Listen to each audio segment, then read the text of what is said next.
Boa noite a todos e sejam bem-vindos. Hoje à noite trago histórias arrepiantes de criptídeos para vocês. Então apertem os cintos, porque é hora de ficar confortável e deixar a escuridão tomar controle. Meu pai nunca acreditou no paranormal. Nenhum fantasma, alienígena, pé grande, nada.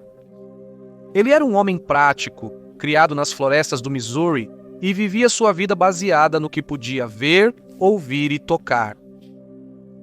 Por isso nunca esqueci a expressão no rosto dele quando finalmente me contou essa história. Ele não falou sobre isso até eu crescer, e mesmo assim suas mãos tremiam só de lembrar.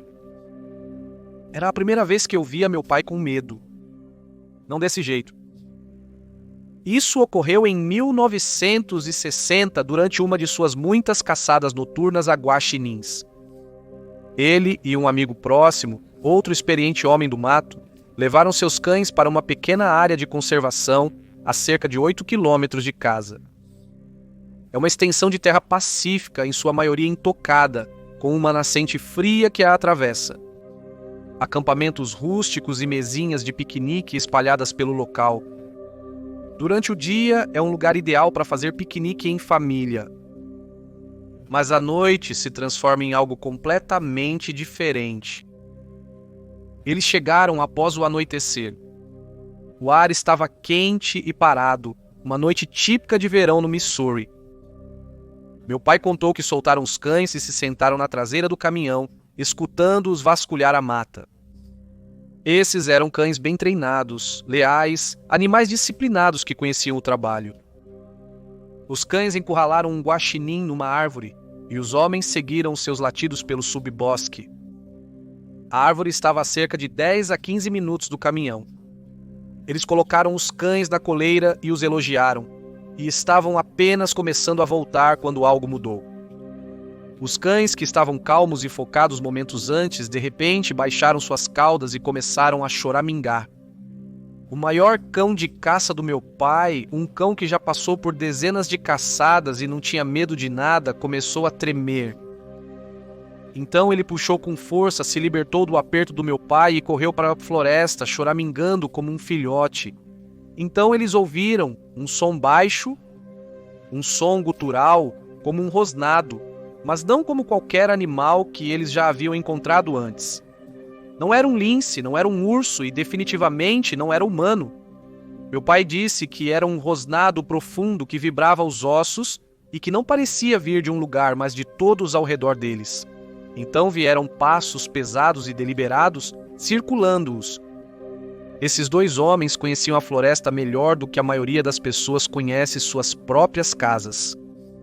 Eles estavam armados, experientes e destemidos.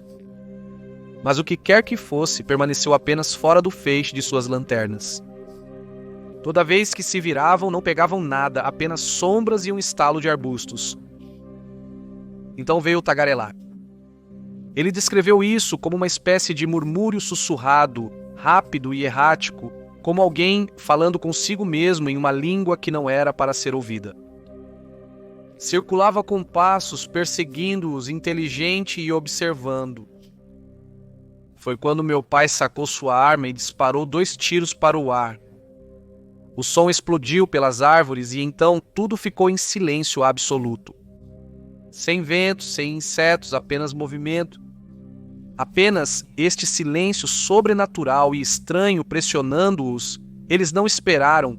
Os poucos que não haviam disparado fizeram uma linha reta para o caminhão. Quando chegaram lá, o grande cão de caça do meu pai, o que correu, já estava esperando por eles. Ele estava encolhido sob a traseira do caminhão, tremendo como uma folha. Meu pai disse que os outros cães estavam acovardados, com as caudas entre as pernas, alguns até tentando subir no colo deles. Isso por si só era assustador.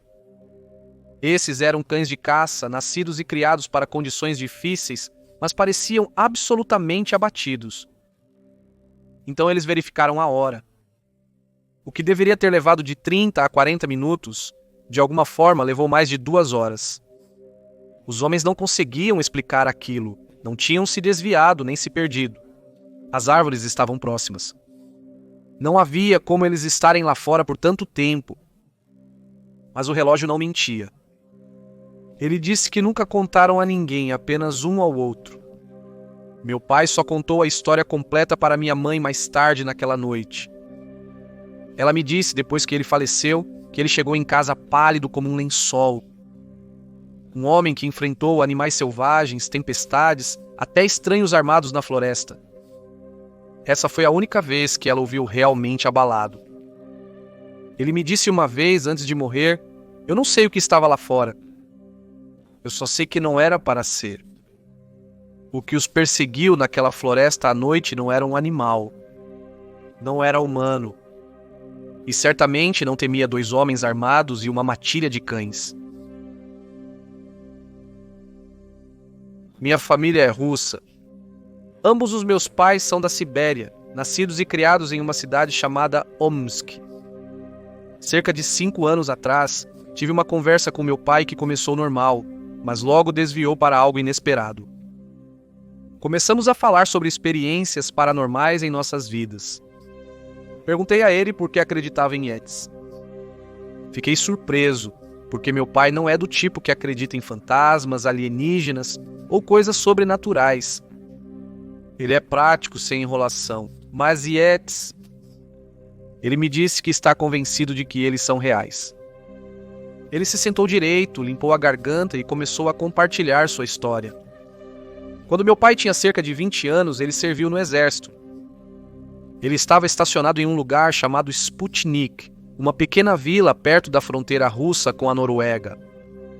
Se você procurar no mapa, ainda pode ver os antigos quartéis e o restante do acampamento militar. É remoto e severo. E cercado por florestas densas e rios, nesse acampamento militar, todo o equipamento pesado e suprimentos eram armazenados longe dos soldados, bem no interior da floresta, em armazéns construídos para serem isolados da atividade humana. Uma noite, um grupo de 10 homens, incluindo meu pai, foi designado para reabastecer um desses armazéns. Era um trabalho árduo, carregando caminhões com munição pesada e equipamentos. Eles partiram tarde, mas a viagem demorou mais do que o esperado. O pneu furou nas estradas de terra ásperas. Quando finalmente chegaram ao armazém, perto de uma pequena cidade às margens do rio, um lugar chamado Lavezero já estava completamente escuro. A única luz era o brilho fraco das estrelas acima, filtrado através de um céu pesado e frio. Eles decidiram pernoitar. Os homens estavam exaustos e precisavam descansar para o trabalho pesado no dia seguinte. Havia um abrigo próximo, um abrigo simples, com um telhado de turfa coberto de grama. Todos se deitaram no chão de madeira dentro, esperando adormecer rapidamente. Mas por algum motivo meu pai não conseguiu. Algo parecia estranho. Ele ficou acordado, deitado ali no escuro ouvindo. Quando ele olhou em volta, percebeu que não era o único acordado. Todos os homens tinham os olhos abertos, olhando para o teto ou para a escuridão. Aquela sensação de desconforto estava espessa no ar, um desconforto rastejante, como se a própria floresta estivesse observando. E depois de um tempo, transformou-se em um medo leve, mas roedor. Então começou. Um forte batimento no telhado de grama. No início, apenas alguns passos incertos. Depois, mais pesado e deliberado, como se alguém ou algo estivesse caminhando acima deles. O telhado rangia sob o peso. Cada passo ecoava, reverberando através das finas vigas de madeira. O barulho não era aleatório. Era inconfundível, o som de uma grande criatura andando lentamente e circulando. Os corações começaram a bater forte. A respiração dos homens ficou rápida e superficial. Um deles começou a hiperventilar, respirando irregularmente. Meu pai disse que podia sentir as vibrações no peito, como se o batimento estivesse sacudindo suas entranhas. Então um dos ombros desmaiou de puro terror. Através da luz fraca, alguém ousou abrir os olhos e espiar para fora. O que ele viu foi uma sombra, uma silhueta massiva pairando perto da borda do abrigo. Não entrou, mas observava-os, silencioso, imenso. Eventualmente os passos pararam e a criatura desapareceu na escuridão. Somente então os homens se permitiram relaxar e adormecer em um sono inquieto. No dia seguinte, o amigo do meu pai perguntou a um local sobre o estranho evento. O local afirmou que isso era comum na região. Na verdade, ele deu um nome ao fenômeno, um que meu pai nunca se lembrou. Lembre-se, isso foi durante a Era Soviética, um tempo em que a crença em espíritos ou qualquer coisa sobrenatural era condenada como superstição. A religião foi proibida e quem mencionava fantasmas ou demônios era desprezado. Meu pai e seus camaradas eram soldados de elite, profundamente comprometidos com a ideologia do Estado, homens fortes e pragmáticos que só acreditavam no tangível. Para todos eles serem atingidos tão profundamente pela experiência, para ficarem paralisados de medo no meio da selva siberiana, é algo que meu pai ainda não consegue explicar. Ele me contou a história como se fosse ontem, com o rosto pálido e sério. Não uma história de fantasmas ou um mito, mas uma memória profundamente gravada em sua mente. Naquela noite na floresta, algo se aproximou para tocá-los. Algo enorme, talvez antigo, e deixou uma marca que nenhum soldado poderia esquecer. Era meados de novembro. Eu estava preso naquele estranho limbo entre ser uma criança e quase um adulto. O inverno chegou com força, despejando neve por todo lado, o rescaldo de uma tempestade brutal que paralisou tudo por alguns dias. Como de costume naquele período, saímos sem um plano concreto, vagando, explorando, vivendo aventuras noturnas bobas que só jovens como nós poderiam se safar. Éramos em 7. Eu, Dylan, Julian, Logan, Josiah, Bob, por algum motivo carregando um machado de 4 tamanhos, e Carlos. Já havíamos sido expulsos da escola mais cedo naquela noite, escapando pelas cercas e nos escondendo na floresta. Por fim, nos encontramos nesta trilha com neve próxima ao mar. Tudo estava morto de silêncio, sem carros, sem vento, nem mesmo o zumbido distante da vida. A neve estava perfeita, intocada como um grosso cobertor branco estendido sobre o mundo, e apenas nossas pegadas a marcavam. Foi quando vimos o galpão. Ele estava sozinho em uma clareira, emoldurado por altas árvores esqueléticas. Parecia abandonado, a tinta descascando como antigas feridas, janelas embaçadas e rachadas, o lugar todo cedendo sob o peso de anos de negligência. Claro que tivemos que investigar. Julian e eu fomos os primeiros a agir. Tentei a porta, estava presa, talvez congelada. O ar parecia pesado, ainda não assustador, apenas estranho de alguma forma. Logan, Dylan e Josiah se atualizaram enquanto Bob e Carlos permaneciam nervosos pela trilha. Dylan conseguiu abrir uma janela lateral. Era um espaço apertado, mas ele entrou primeiro. Logan seguiu e Josiah estava no meio do caminho quando tudo mudou, porque foi quando nós vimos isso. Eu e Julian voltamos para a parte de trás do galpão e lá estava. Não um cachorro, não um homem, mas algo preso no meio. Tinha uma forma humana, mas estava toda errada, pálida pelo emaranhado ao redor da cabeça, orelhas longas e pontudas de Doberman e olhos escuros que não refletiam luz. Ele ficou lá na linha das árvores, silencioso e imóvel, observando-nos. Julian congelou, sua voz falhou, meio rindo, meio em pânico. Bob, um cachorro? Mas eu também vi. Aquilo não era um cachorro. Josiah não hesitou. Ele se virou para trás pela janela e atirou. Logan, vendo nossos rostos, nem sequer olhou. Ele simplesmente se atirou pela janela como se estivesse desviando de uma bomba, gritando: "Cara, não tem cachorro nenhum." Então ele desapareceu na floresta. Dylan, preso pela metade na janela, estava chutando e se debatendo como uma minhoca presa. Em vez de tentar sair, ele se apressou para dentro. Chutou a porta do galpão de dentro para fora e correu para a noite. Eu e Julian, nós também corremos. Rindo, pois é como lidamos com o medo. Nós rimos e gritamos como maníacos enquanto rasgávamos a neve. Julian escorregou de cara na neve, ainda rindo, até que olhou para trás para o galpão. Ele congelou. Ele se levantou e correu mais veloz do que nunca, ultrapassando a mim, Bob e Carlos. Era como se a vida dele dependesse disso. Não havia lanterna, apenas o brilho sinistro do céu nublado, marrom e espesso acima da neve. O grupo de Logan adentrou ainda mais a floresta.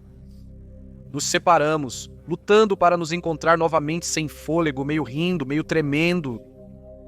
Enfim, nos reunimos no túnel sob a ponte, nosso esconderijo habitual. Dentro estava completamente escuro. Usamos telas de celulares morrendo e isqueiros para a luz. Perto da entrada do alçapão, Dylan acendeu um isqueiro e Logan estalou. Seu idiota! Corremos para o outro lado do túnel, e uma vez lá fora, Logan explicou que acender uma chama em um túnel fechado com gás preso e apenas uma saída poderia ter explodido todo o lugar e teríamos assado vivos. Mais tarde, de volta à casa de Logan, a adrenalina passou. Julian sentou-se em silêncio e tremendo, mal falando. Logan falou por ele. Bob, Carlos e Josiah não tinham tido uma boa olhada, mas eu e Dylan juramos de pés juntos que vimos algo, e não era um maldito cachorro um ano depois, no verão de 2024. Julian, Bob, Carlos e eu voltamos, o galpão estava mudado, renovado, maior, repintado, sem mais condensação nas janelas, sem mais vidro quebrado.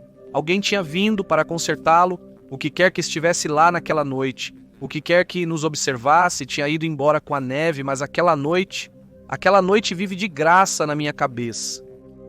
Não pelo que fizemos, mas pelo que vimos. Pode até ter nos seguido naquela noite. E eu ainda ouço a voz de Logan ecoando pelas florestas cobertas de neve. Cara, não tem nenhum cachorro. Eu não acho que vou esquecer isso nunca.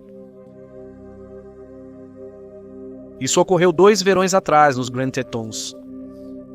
Meu namorado na época, agora meu marido, Harry, era um experiente ao ar livre com um histórico militar. Ele estudava ecologia e ansioso para começar a fazer mochilão. Ele achou que era a oportunidade perfeita para minha primeira verdadeira viagem à natureza selvagem, apenas nós dois. 25 milhas, totalmente isolado. Este lugar é espetacular, mas não para os de coração fraco. Seu território principal de ursos cinzentos, os únicos ursos que eu já tinha visto eram ursos negros do conforto do meu carro, aqueles grandes sinais de território de ursos cinzentos postados a cada poucas milhas, não exatamente aliviavam meus nervos. Harry parecia um catálogo ambulante de sobrevivência, facão pendurado em seu cinto, facas em ambos os quadris, spray de urso preso e pronto para uso. Estávamos a 1 milha na caminhada, lutando contra a inclinação implacável, ambos encharcados de suor e ofegantes sob mochilas de 40 libras. Você deve fazer barulho para evitar assustar os ursos, mas estávamos muito ofegantes para falar. Cerca de 1 hora depois, a trilha começou a se nivelar. Um riacho veloz corria à esquerda. Foi quando eu percebi o silêncio. Caiu sobre nós como um cobertor, sem pássaros, sem vento, nem mesmo uma mosca zumbindo. Apenas o riacho. Eu peguei o olhar do Harry e eu podia dizer que ele também notou. Na natureza, o silêncio raramente é um bom sinal. Eu cheguei ao topo da colina alguns passos à frente e congelei. 10 pés à minha frente, bem no centro da trilha, estava um enorme urso pardo. Ele ainda não tinha visto o Harry, eu estava muito aterrorizado para falar, então comecei a agitar um braço loucamente atrás de mim, tentando chamar sua atenção. Quando Harry viu o urso, ele agiu instantaneamente, me puxou para trás dele e começou a gritar. Não apenas gritando, berrando ao estilo sargento instrutor militar, sua voz trovejou por entre as árvores. O urso se levantou, caiu sobre as 4 patas e começou a caminhar diretamente em nossa direção. E então ouvimos um estalo vindo do fundo da floresta à nossa direita, um galho quebrando e o urso pardo virou a cabeça em direção ao barulho. Hesitou por uma fração de segundo e disparou em direção ao riacho, como se tivesse acabado de ver o próprio diabo. Um segundo estalo soou mais perto desta vez. Harry murmurou algo sobre galhos caindo, mas eu podia ouvir a tensão em sua voz. Aumentamos o ritmo, caminhando rapidamente pela trilha para nos distanciar do que quer que tenha assustado aquele urso. Minha pele arrepiou. Eu não parava de olhar por cima do ombro e Harry parou em suas trilhas. Eu me virei e também vi. Abaixo, onde estávamos parados apenas momentos antes, algo grande se movia entre as árvores. A princípio parecia outro urso marrom escuro e peludo, mas era enorme, pelo menos 3 vezes maior que o grizzly, e estava de costas para nós. Então ele se levantou. Ele se ergueu incrivelmente alto, como uma sombra se desprendendo da floresta. A forma também estava errada. Braços longos e quadris muito estreitos. Não é um urso. Nós corremos. Eu não me lembro de tomar a decisão. Meu corpo simplesmente assumiu o controle. E eu corri atrás de Harry, coração batendo forte no meu peito, respiração vindo em arfadas, passos pesados batendo no chão atrás de nós, batendo em sincronia com os nossos. Nós não olhamos para trás. Por fim, os passos sumiram. Eu tremia à beira das lágrimas. Harry tentou me acalmar, insistindo que era tudo extremamente incomum, que os ursos quase nunca se comportam dessa maneira. Mas eu podia dizer que ele também estava abalado. Eu deveria ter voltado naquele momento, mas não o fiz. 1 hora depois, chegamos a uma clareira plana e decidimos parar para um lanche.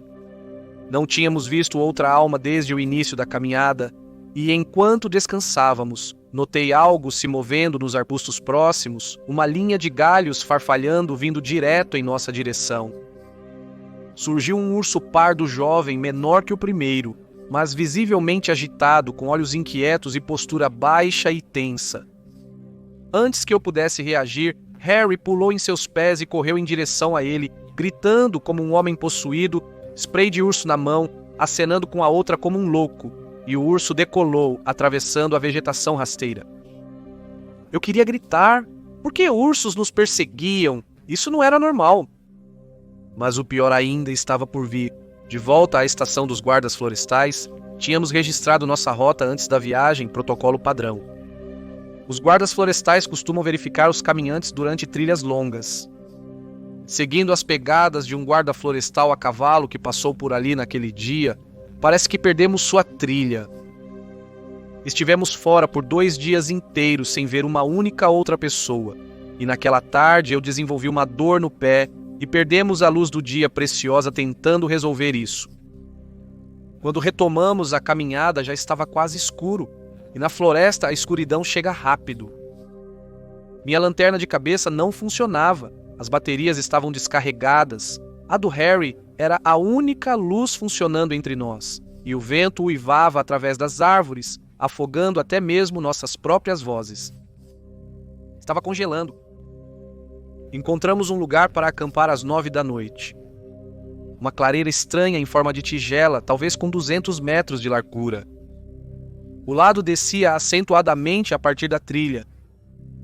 Metade das árvores do interior estavam mortas ou apodrecendo. Fora da bacia, tudo era exuberante e verde. Para aliviar o clima, Harry tocou músicas em suas caixas de som para assustar os predadores. Mas o eco, distorcido e fantasmagórico da música tornava tudo pior. E então veio o silêncio, sem música, sem vento, sem insetos. Apenas aquele silêncio mortal, o mesmo silêncio sufocante que sentimos antes do primeiro encontro com o urso. Desligamos o alto-falante e rastejamos para dentro da barraca. E, assim que nos acomodamos, o estalo começou novamente. Ruídos profundos e abafados além da mata. Não eram ecos nem vento, mas um baque. Sacudiu o chão abaixo de nós e então outro baque. Dentro da clareira, nós dois congelamos. Então ouvimos algo raspar na parede da tenda, lentamente e deliberadamente.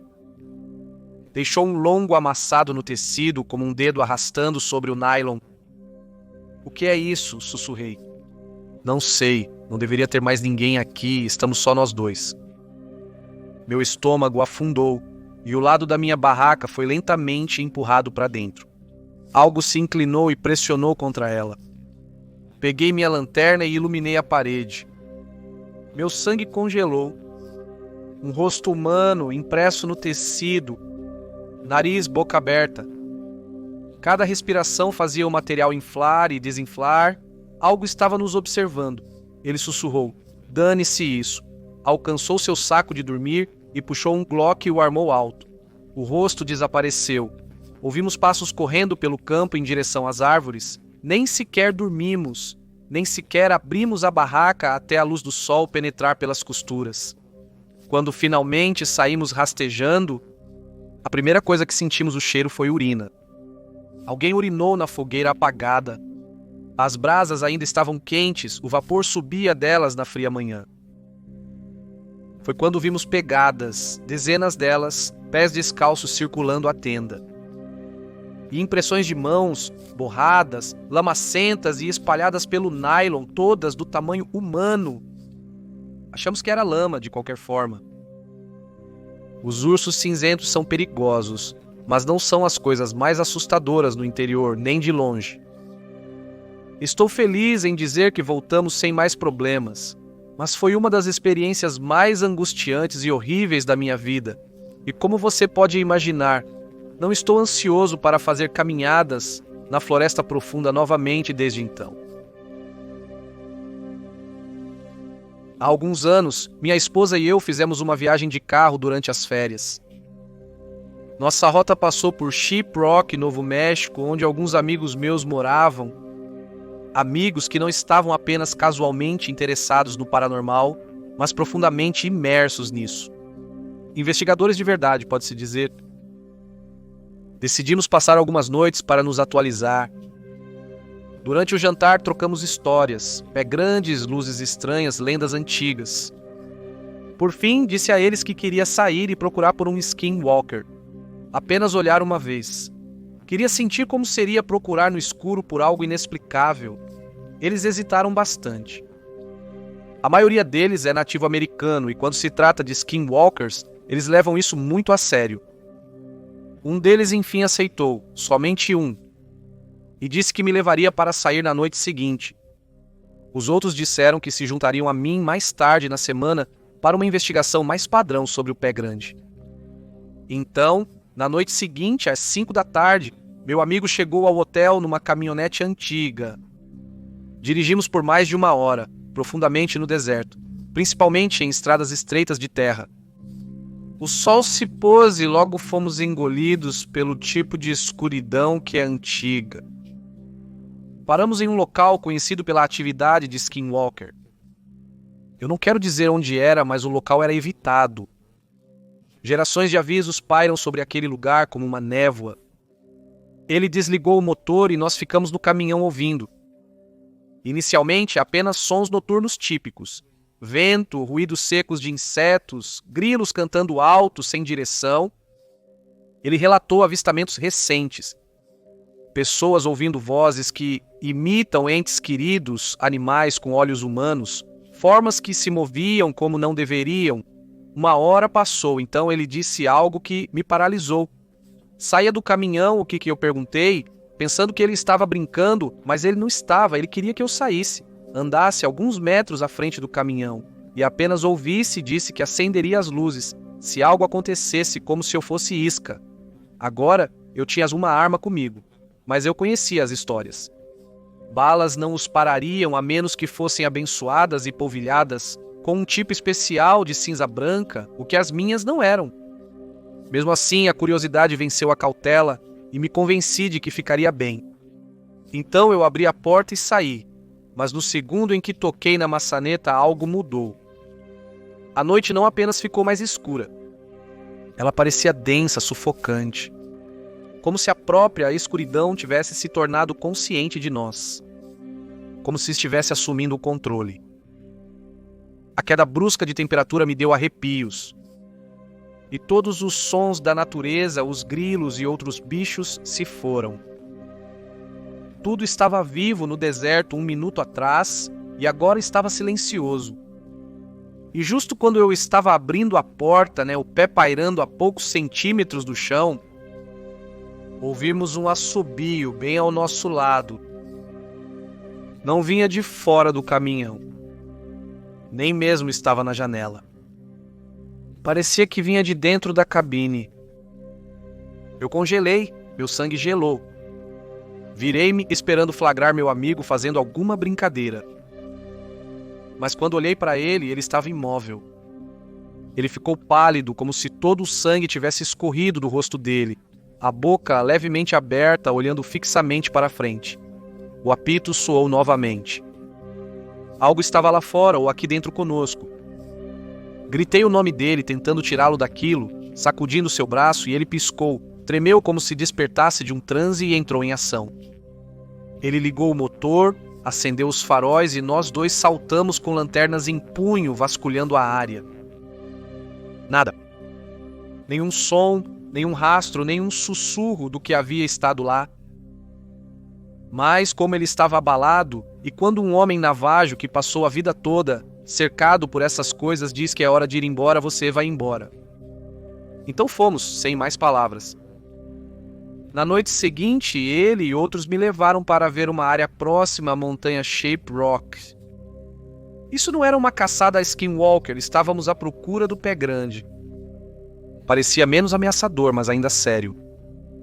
A área para a qual caminhamos tinha sido o local de várias aparições, e depois de horas de caminhada encontramos o que eles chamavam de ninho de pé grande, uma espécie de toca limpa repleta de ossos de cervo, dezenas deles limpos.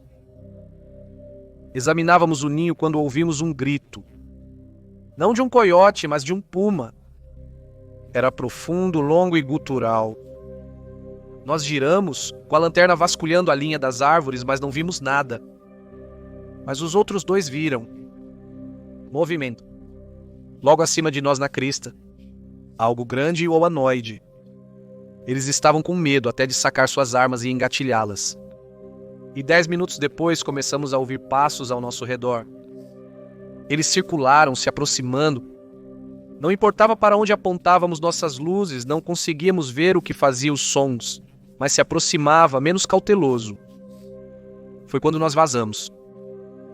Mesmo agora eu penso no assobio, na escuridão, no peso de algo que você não consegue ver, parado bem fora do feixe de sua lanterna.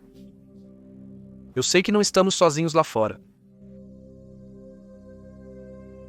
Lá no início dos anos 2000, nas Montanhas Rochosas, meu amigo Adam e eu, ambos com 14 anos na época, nos encontramos profundamente dentro das montanhas, longe de qualquer tipo de civilização. Estávamos acampando com minha família e, como tínhamos nossa própria barraca separada, sair escondidos para uma aventura parecia a ideia perfeita. Na terceira noite da viagem, por volta das 3 da manhã, decidimos fazer uma pequena exploração noturna. Sendo adolescentes que se achavam invencíveis, não nos preocupamos em contar aos meus pais. O ar frio da montanha era agudo contra nossa pele enquanto caminhávamos mais fundo na floresta, armados apenas com nossas lanternas e uma confiança excessiva. Cerca de 15 a 25 minutos em nossa caminhada, a emoção da aventura começou a diminuir para mim. Quanto mais fundo íamos, mais eu não conseguia afastar a inquietação crescente que arranhava o fundo da minha mente. A princípio, eu ignorei atribuindo isso à estranheza de estar cercado apenas pela escuridão e pelo som distante da floresta. Finalmente parei e me virei para Adam. Ei, talvez devêssemos voltar. Está ficando mais frio agora e... Hesitei, sem querer admitir que meus nervos estavam me dominando. Não sei, algo simplesmente não parece certo. Adam riu desdenhosamente e cutucou meu ombro. Vamos lá, não seja um bebê. Mal começamos. A empolgação dele era inabalável e contra o meu melhor julgamento concordei em continuar. Passaram-se mais 10 minutos, as árvores ao nosso redor se tornando mais densas, seus galhos retorcidos se entrelaçando como dedos esqueléticos acima de nossas cabeças. Então, quando minha lanterna piscou sobre a pequena clareira, eu vi algo que fez meu estômago revirar. Uma figura. No início, achei que meus olhos me enganavam. Era uma forma alta e escura parada na borda da clareira, apenas visível entre as árvores. Minha respiração parou enquanto eu focava o feixe da minha lanterna nisso, tentando entender o que eu estava vendo. Tinha pernas incrivelmente longas e finas, um corpo distorcido e, mais perturbadoramente, sem braços. A maneira como ele ficava lá imóvel, mas indiscutivelmente ciente de nós, enviava um terror gelado correndo pelas minhas veias. Adam, sussurrei com firmeza, segurando seu braço. Você está vendo? Ele seguiu meu olhar e por um breve momento nenhum de nós se moveu. Então, como se reconhecesse nossa presença, a coisa se mexeu. Não um passo, não um pulo, apenas um movimento mais leve e mais antinatural. Foi tudo o que precisou. O puro instinto assumiu e eu disparei com o coração batendo tão violentamente que pensei que poderia estourar. Adam estava logo atrás de mim, nossos passos apavorados esmagando a vegetação. Eu não me importava com os galhos cortando minhas pernas ou as pedras que ameaçavam me fazer tropeçar. Eu apenas corri mais rápido do que jamais havia corrido na minha vida. Quando chegamos ao acampamento, meus pulmões queimavam, minhas pernas estavam um emaranhado de arranhões e sangue e minhas mãos tremiam tanto que mal conseguia abrir o zíper da barraca. Nem tentamos voltar para a nossa barraca. Em vez disso, entramos apressados e sem fôlego na barraca dos meus pais, tremendo. Eles acordaram instantaneamente, exigindo saber o que havia acontecido, mas nenhum de nós conseguia formar as palavras para explicar. Pelo resto da viagem, nos recusamos a dormir sozinhos, muito aterrorizados para arriscar outro encontro com o que quer que estivesse à espreita naquelas florestas. Até hoje, eu não sei o que vimos. Poderia ter sido um truque da luz, talvez fosse um animal distorcido pelas sombras, ou talvez fosse algo completamente diferente. Quando eu era bem pequeno, talvez 5 ou 6 anos, minha família fez uma viagem de acampamento nas profundezas das montanhas de Utah. Lembro-me de que a viagem parecia durar para sempre, subindo e subindo até finalmente chegarmos ao que parecia ser o topo do mundo. Estávamos tão alto que não havia mais para onde subir. No cume havia um pequeno lago de montanha frio, escondido em um bolsão de pinheiros e rochas. E foi lá que montamos o acampamento. Deveria ter sido perfeito. A vista deslumbrante e o ar puro. E o silêncio, além do vento entre as árvores, era total. Meus pais, meu tio e eu estávamos na margem pescando naquela noite. Meus avós e meu irmão mais velho nos seguiam pelo acampamento. Eu era apenas uma criança lançando uma linha e esperando pegar algo. Quando tudo mudou, meu pai foi o primeiro a perceber. Do outro lado do lago, talvez a 100 metros de distância na margem oposta, estava uma figura massiva que não se movia, apenas ficava perfeitamente imóvel como uma estátua. Humanoide, mas errado.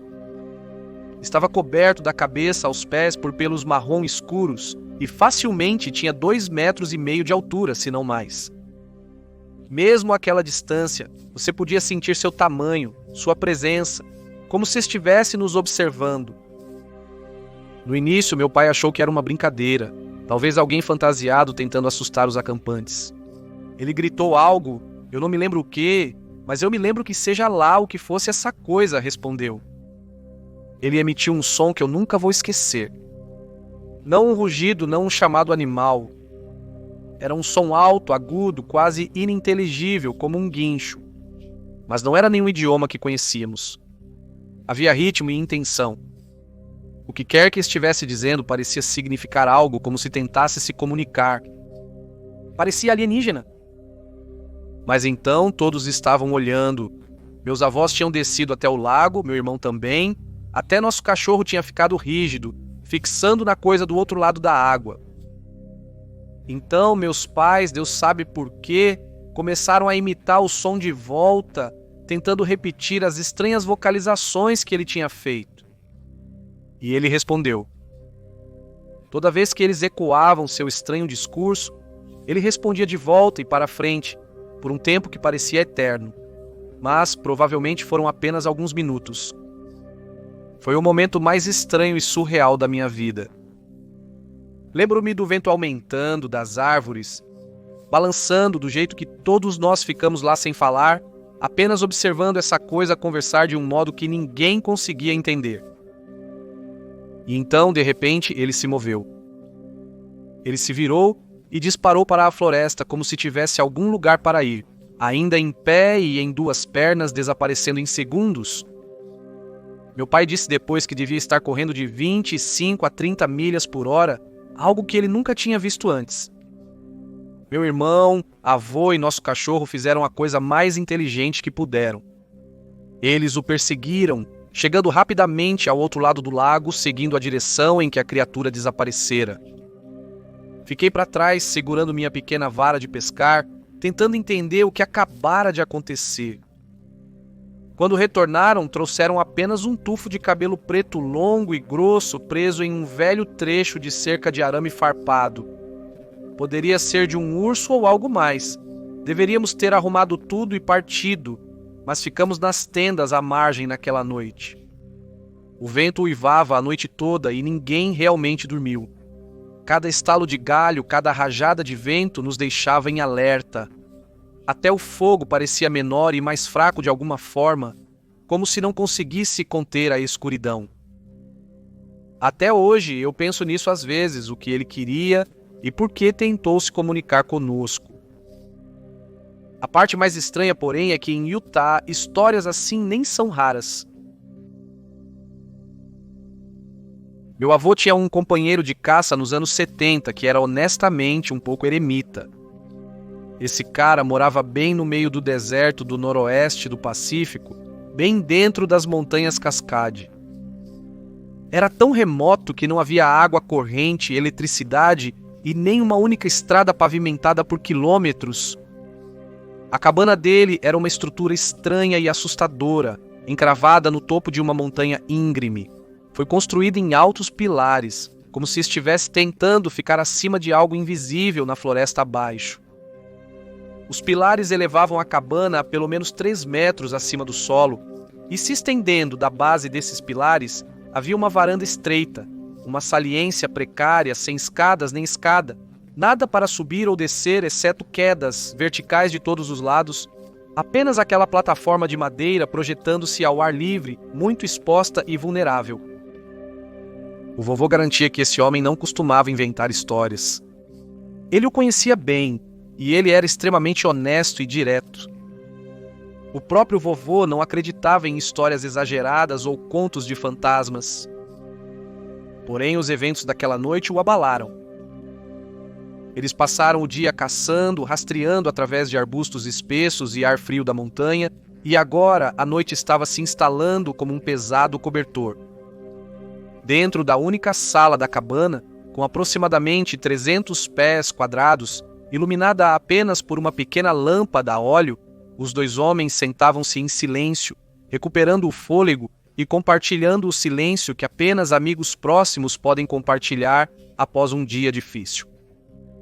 O ar cheirava a madeira úmida, fumaça e o aroma forte de carne seca pendurada em uma viga. Então, do nada, o eremita olhou diretamente para meu avô e, com olhos sérios, sem nenhum indício de piada, diz: "Senhor Scott está na floresta. Tenha cuidado se estiver fora à noite." Meu avô riu, meio incrédulo, meio divertido, pensando que era apenas uma daquelas antigas lendas locais, uma história para assustar o visitante. Mas a expressão do homem não mudou.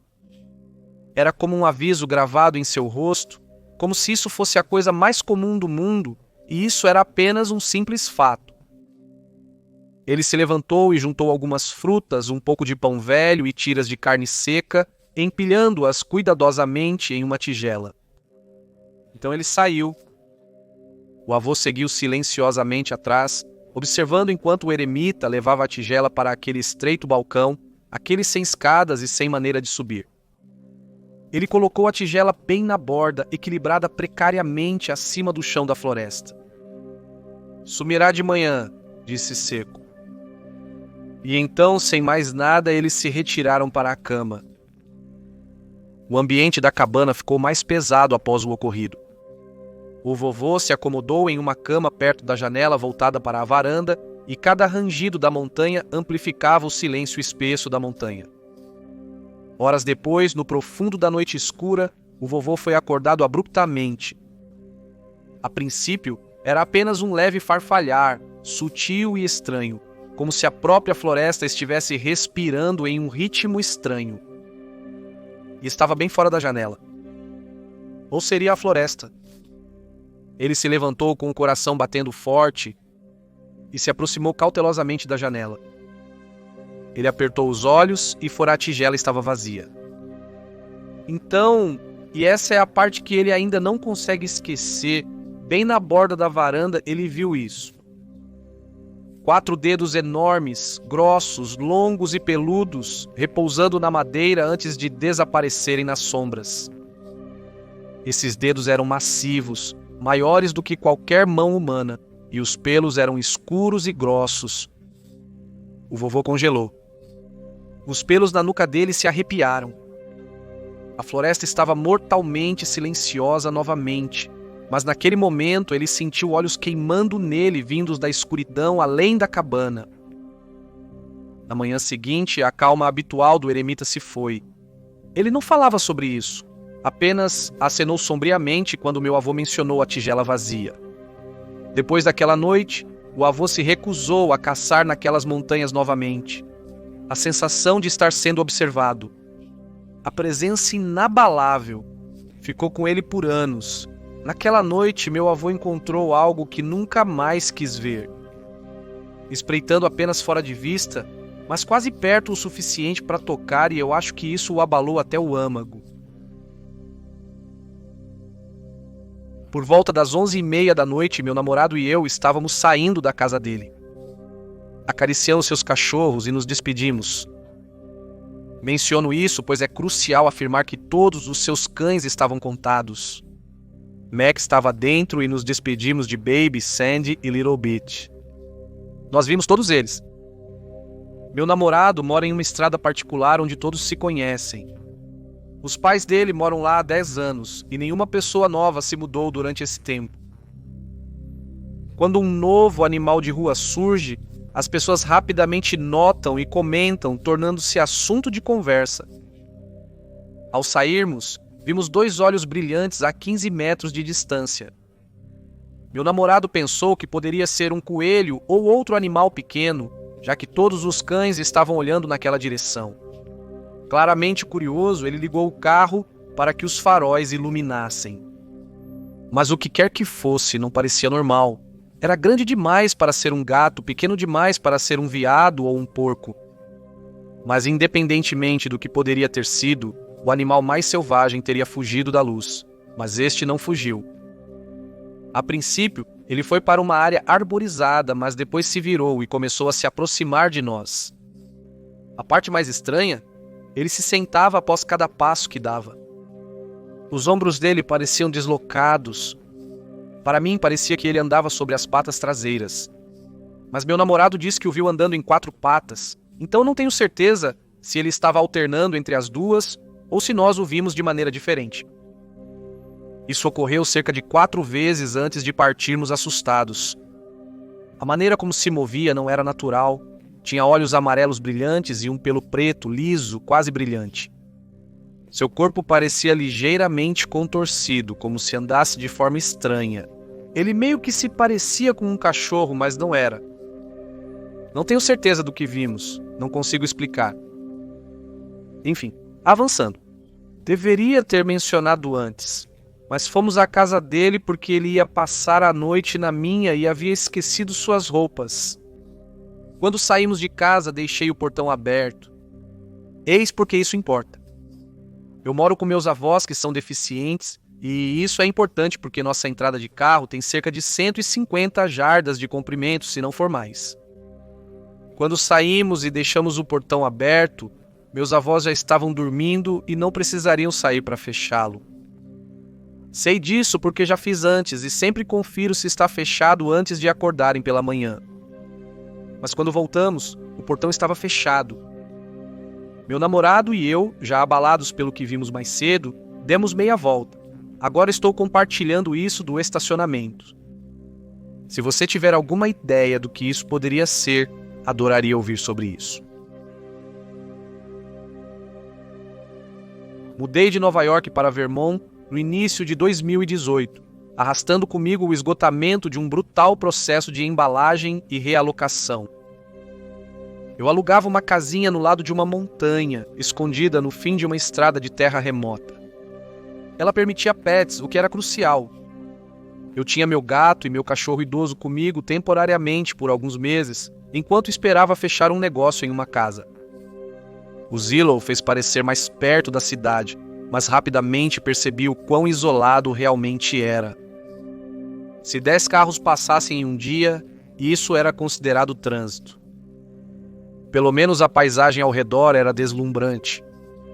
Amplos gramados na frente e atrás, vários acres de espaço aberto, todos cercados por pinheiros antigos, bétulas e os restos esqueléticos de árvores cansadas e invernadas. Um lago congelado ficava na frente. Uma macieira robusta atrás ainda segurava algumas maçãs murchas mesmo em março, e tudo estava enterrado sob 4 pés de neve. Muros de pedra delimitavam as bordas da floresta. Meu cachorro, já com 17 anos, mal conseguia andar.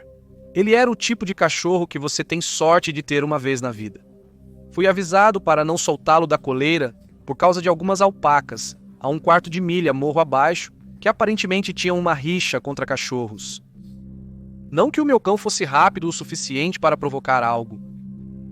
A casa tinha um andar modesta com luzes automáticas de sensor de movimento que piscavam sempre que algo passava na entrada que circulava atrás da casa. Havia um longo anexo aberto, estilo garagem, a cerca de 10 metros da cozinha, cheio de ferramentas de jardim antigas e caixas de armazenamento. Sem portas, apenas uma abertura negra e aberta, que parecia menos um galpão e mais um shopping. Saindo da cozinha, havia uma varanda com tela que dava para o lago congelado, e eu não percebi o quão importante aquela varanda seria. Na segunda noite as coisas mudaram. Era por volta das 8 da noite, e a neve havia caído fresca e pesada. Peguei a coleira do cachorro e saí vestindo apenas tênis, uma camisola e uma jaqueta fina, uma atitude tola de um nova-iorquino. Pensei que levaria 5 minutos para ele fazer suas necessidades. Levei-o ao longo da parte arada da entrada da garagem e voltei para levá-lo para dentro, mas a porta não se mexia. Eu me tranquei para fora, pois era o tipo de maçaneta que se tranca automaticamente atrás de você, o pior tipo. Meu coração afundou. Sem telefone, sem lanterna, sem vizinhos à vista, e meu carro, estacionado ao lado da porta dos fundos, também estava trancado. Fiquei ali tremendo, tentando não entrar em pânico. Minha única esperança era a garagem.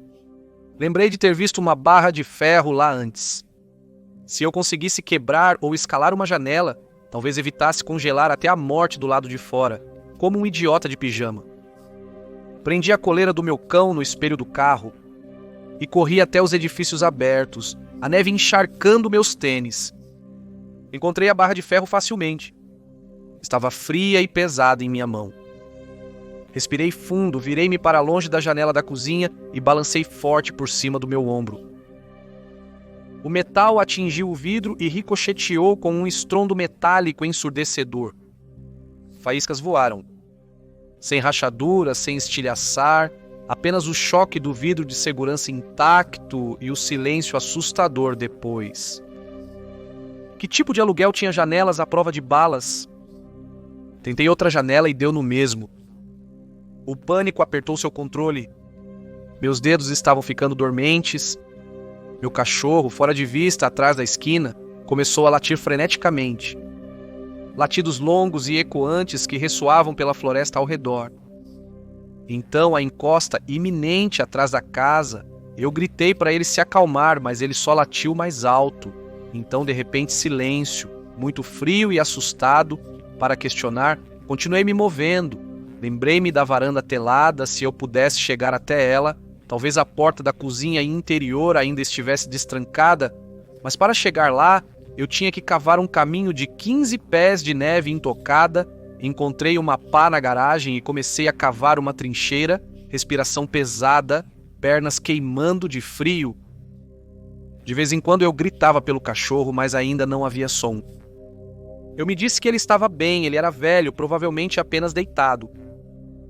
Quando finalmente limpei o caminho até a varanda, quase chorei de alívio ao encontrar a porta destrancada. Eu me espremi para entrar, fui até a cozinha, também estava destrancada. Graças a Deus. E eu corri para dentro. Peguei as chaves de casa no balcão e corri de volta para o carro. Meu cachorro tinha sumido. A coleira pendia flácida, rasgada limpa e meu estômago afundou. Comecei a chamá-lo, depois rodei para a parte de trás da casa, com o coração batendo forte. E lá estava ele, voltando para mim através da neve, velho como sempre, com o rabo abanando como se nada tivesse acontecido. Ajoelhei-me e o abracei, meu rosto enterrado em seu pelo.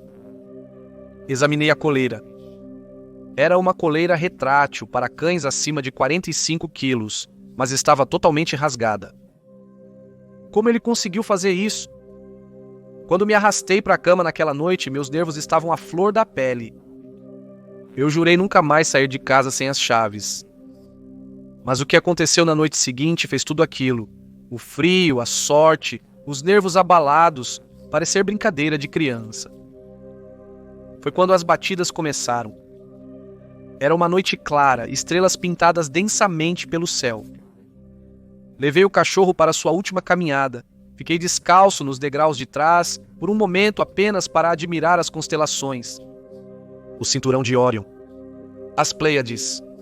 Eu não via estrelas tão vívidas desde a infância. Então a batida. Um único golpe sólido veio da direita, talvez perto da linha de árvores às 2 horas. Então outro. À minha esquerda, próximo às 11 horas. Não são ecos nem galhos. Eram deliberados, agudos e idênticos ao som que fiz na noite anterior, quando bati na janela com a barra de ferro. Não havia vento nem movimento, apenas um silêncio frio e essas 2 batidas distintas. Não esperei. Puxei o cachorro para dentro e tranquei todas as portas e janelas 2 vezes. Na noite seguinte, não arrisquei. Luzes acesas, lanterna na mão, bastão de esqui na outra para me firmar no gelo, chaves de casa seguras no bolso da minha jaqueta. Mantive nossa caminhada breve. Mas quando voltávamos para casa, algo chamou minha atenção. Cor, movimento, um lampejo de laranja avermelhado. Na borda do quintal, logo além do galpão de garagem aberto, algo estava me encarando. 2 olhos brilhantes vermelho-laranja, separados por pelo menos 25 centímetros, me observavam logo acima do muro de pedra onde a floresta começava. Eles não piscavam, eles não vacilavam. Eles estavam fixos e deliberados. No início pensei que o espaçamento estava todo errado. Balancei para os lados, tentando ver se era algum tipo de refletor, algo captando a luz da varanda. Não. O gelo me rastreou. Fiquei paralisado por 1 minuto, coração disparado no peito. O que quer que fosse, era enorme. Eu não via um corpo. Apenas aqueles olhos ardendo na noite como brasas. Eu recuei lentamente e entrei. Eu não dormi muito naquela noite. Na manhã seguinte, voltei lá fora com binóculos. Eu caminhei até a rocha e examinei tudo. Nada. Sem latas, sem refletores, apenas pegadas. Apenas a floresta e o frio silêncio de Vermont. Fiquei naquela casa por mais 3 ou 4 semanas. Nunca mais vi aqueles olhos, mas a sensação de estar sendo observado nunca me deixou por completo. Eu saía durante o dia e me pegava olhando para as árvores, meio que esperando que elas piscassem. Não foi minha primeira experiência com algo estranho na floresta. Tive outras em Nova York. Mas aqueles olhos, aquela batida parecia diferente. Curioso, não agressivo. Como se algo estivesse se anunciando, testando a água. Ah, e um último detalhe. Na primeira noite em que me tranquei para fora, ao procurar ferramentas, havia uma chave pendurada acima da pá. Poderia ter me poupado de muito estresse. Recebi de volta todo o depósito de segurança, mas ainda sinto falta daquela casa.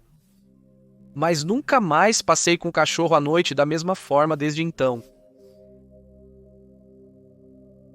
Hoje, por volta das 5 da tarde, na costa oeste da Suécia, já estava completamente escuro lá fora, quando eu e meu pai decidimos caminhar em uma floresta próxima. A trilha que pegamos ficava a apenas 10 minutos da civilização, mas não havia postes de luz e não levamos nenhuma lanterna conosco. Apesar da escuridão, o caminho era visível o suficiente, talvez graças à lua brilhante ou ao brilho fraco no céu, e frequentemente caminhávamos juntos, geralmente falando sobre as coisas mais mundanas. Estávamos caminhando ao lado de um grande lago silencioso, exceto pelo suave bater da água na margem. Perto da margem, avistamos um grande grupo de patos, talvez 50 ou mais, apenas flutuando calmamente na água perto da área da praia. Tudo parecia normal, até que de repente, cerca de 25 metros à nossa frente, algo disparou pela trilha. Era um animal que nenhum de nós jamais tinha visto. A criatura correu da direita para a esquerda e desapareceu em direção ao lago num piscar de olhos. Eu estimaria que tinha cerca de 150 centímetros de altura, mas não corria como um cervo ou uma raposa. Movia-se em 4 patas, mas os membros dianteiros eram bem mais longos que as patas traseiras, como se fosse uma criatura bípede forçada a correr em 4. Sua pele ou pelo era de cor bege ou marrom, se misturando com a escuridão da floresta. Mas sua velocidade era aterrorizante, e era incrivelmente rápido, silencioso, exceto pelo barulho de seus membros batendo no chão da floresta. Os patos no lago se assustaram. Eles explodiram em caos, voando para o ar, batendo as asas selvagemente e gritando alto. Mesmo não sendo especialista em vida selvagem, acredito que um cervo ou raposa dificilmente causariam tal perturbação silenciosamente perto de pessoas. Então, como se fosse um sinal, um forte cheiro metálico preencheu o ar. Era um cheiro agudo e inconfundível de ferro e sangue. Tanto meu pai quanto eu percebemos imediatamente. Eu trabalho em um hospital e lido com sangue regularmente, mas nunca cheirei algo assim na natureza antes. Era avassalador. Contudo, o que mais me marcou foi a reação do meu pai. Ele é um cético ferrenho, um realista que ama ciência e cresceu em uma fazenda nas florestas da Suécia. Ele conhece a fauna local melhor do que qualquer pessoa que eu conheço, e ele estava tão chocado quanto eu. Ele afirmou nunca ter visto algo daquele tamanho, forma ou velocidade. O palpite mais próximo era um cervo, mas cervos não têm pernas de comprimentos diferentes como aquele, nem costumam se aproximar tanto das pessoas ou se mover tão rápido e silenciosamente. O corpo da criatura parecia forte na frente, com braços muito mais longos que as pernas. Uma marcha desconhecida que desapareceu na escuridão perto do lago nos deixou sem palavras. Poderia ser um homem-cabra?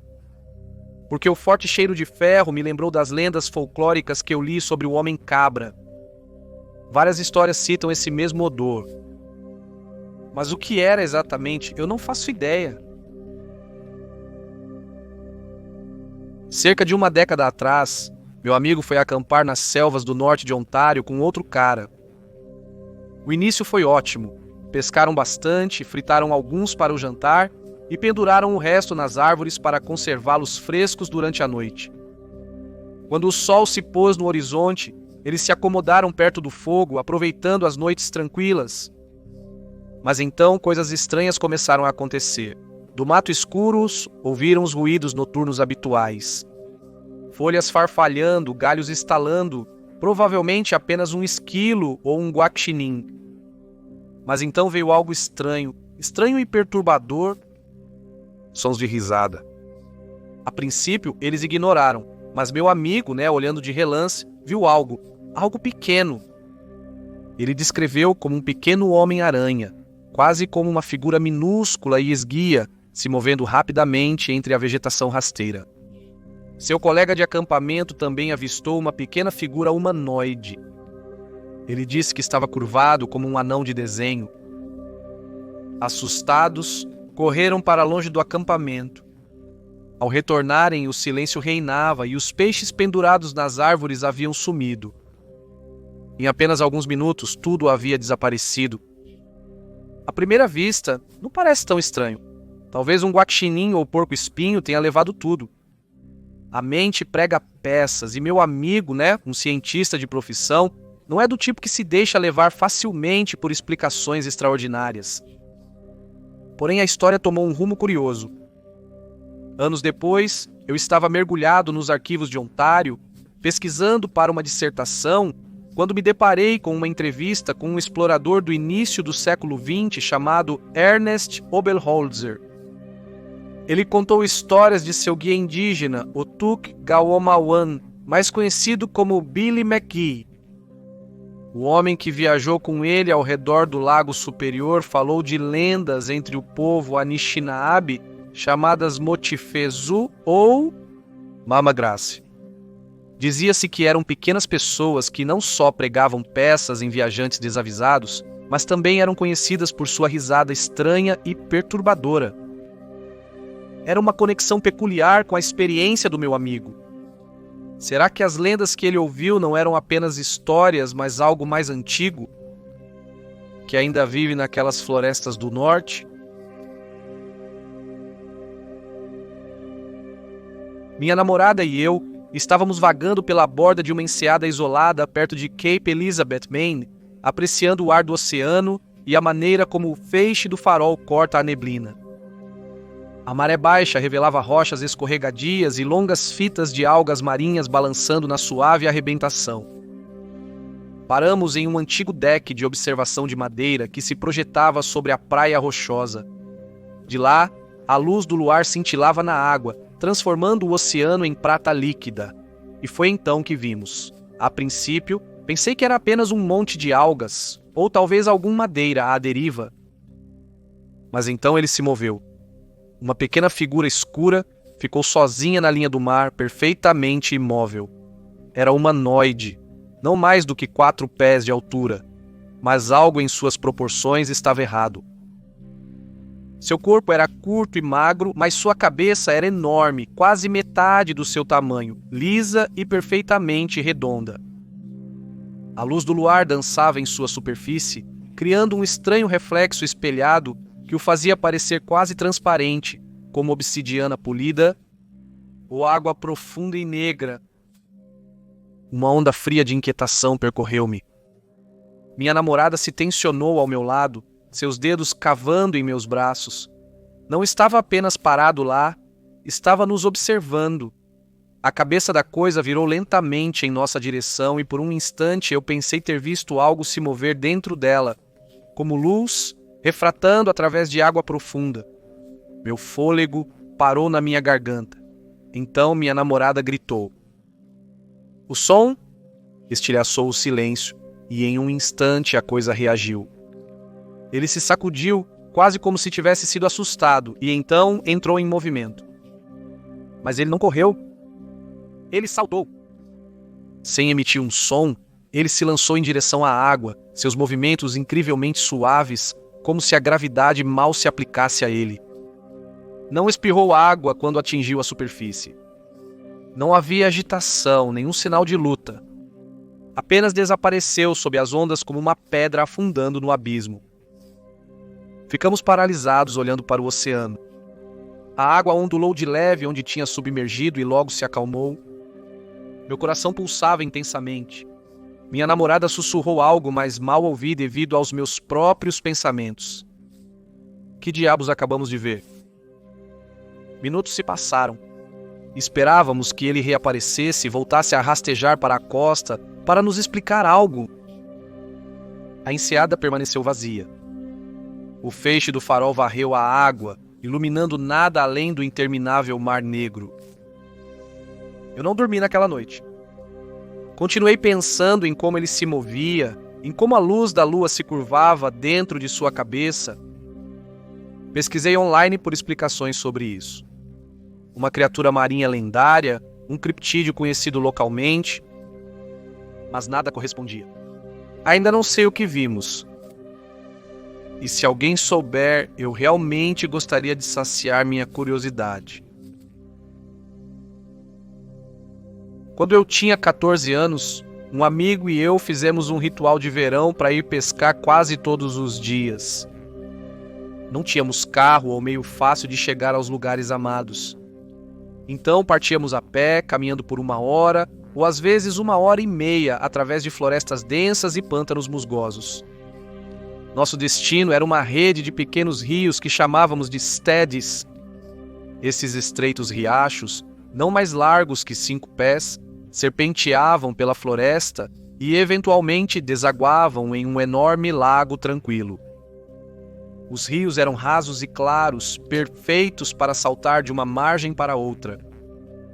Na nossa idade era fácil saltar para lá e para cá, fazendo da jornada parte da aventura. Conhecíamos cada curva, cada tronco e cada buraco secreto de pesca ao longo do caminho. Mas na nossa última viagem para lá, algo aconteceu que mudou tudo.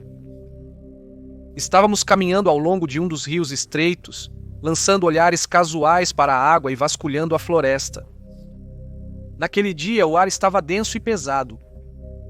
De repente, tropeçamos em algo perturbador, uma grande pilha de ossos de animais. Eles estavam branqueados, espalhados e desgastados, algo roído por criaturas menores da floresta. No início, nós dois congelamos. Não tínhamos certeza do que pensar, mas depois de um momento presumimos que talvez um caçador tivesse atraído sua caça para lá. Não era inédito, especialmente nesta área remota. Continuamos a caminhar mais devagar e com cautela. Então chegamos à margem do rio. A água era cristalina, revelando cada seixo e ondulação. E no centro do leito do rio, como se gravado em pedra, havia uma enorme pegada. Era sem dúvida um pé descalço. Os dedos estavam nitidamente visíveis, abertos e distintos. Era o pé esquerdo. Enorme, muito maior do que qualquer pé humano que eu já tinha visto. A água ampliava, fazendo parecer ainda mais gigantesco e de outro mundo. Ansioso, chamei meu amigo para mostrar a ele. Quando gritei seu nome, no entanto, um estrondo profundo e baixo quebrou o silêncio. Um som como um trovão distante, vindo das árvores densas do outro lado do rio.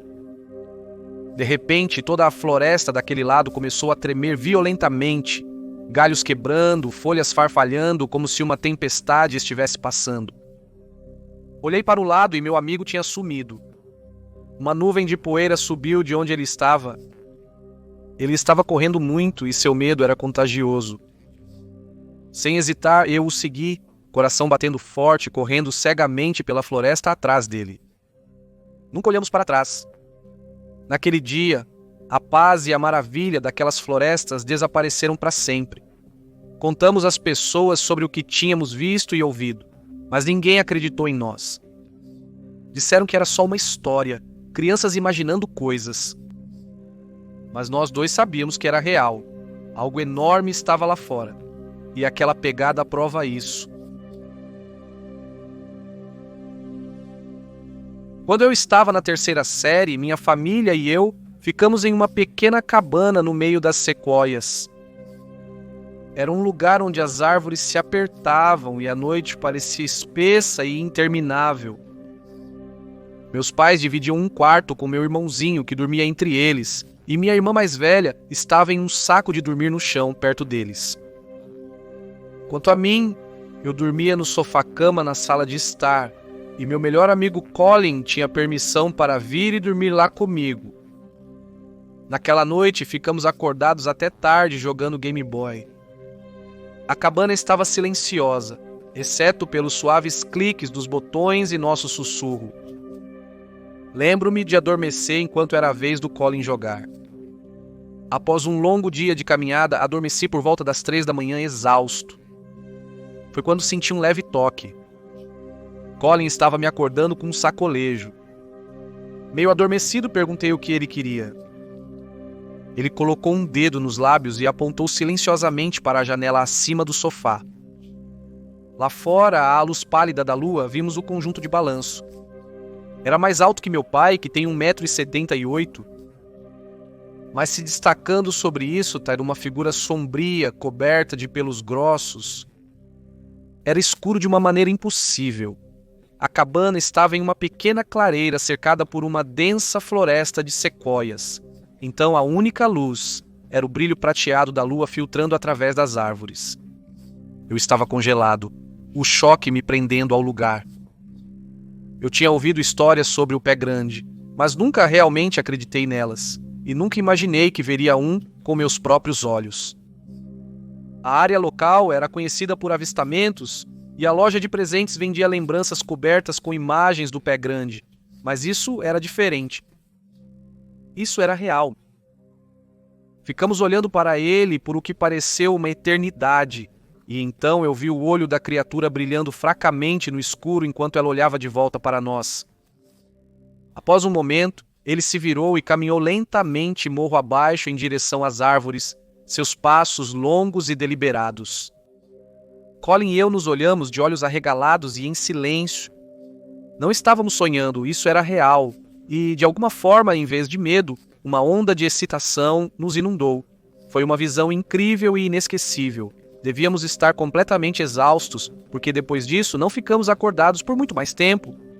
E adormecemos rapidamente. Na manhã seguinte, contamos aos meus pais o que tínhamos visto.